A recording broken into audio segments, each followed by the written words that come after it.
Sa number 7, muddy stream flow sa Tamburong Creek sa Barangay Biak na Bato sa La Castellana ang ginreport sang pila ka mga pumuluyo. Sa post ni MJ Guardiano, makita ang muddy stream flow sa Tamburong Creek mga alas 2 ang hapon sang Hunyo 8. Sunod kay John BF De Asis, ang Disaster Risk Reduction Officers ng La Castellana, iniyang ilan nang na-report. Mahimo sunod kay De Asis gikan pa ang abo sa mga daan na nga pagbuga sang bulkan kanlaon. Kay siniman lamang nagsugod ang pag-ulan, mahimo nga nadala na ini sang tubig ulan.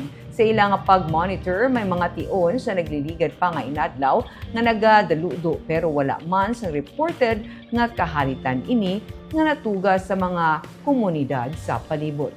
Mga duha ka semana na nga nagaulan-ulan man sa La Castellana. Pero sa gihapon padayon ang pag-abiso sa DRRMO sa pumuluyo nga hindi magkumpiyansa kag mangin alerto sa tanan nga tion, labi na nga nagapabilin sa state of unrest ang bulkan kanlaon.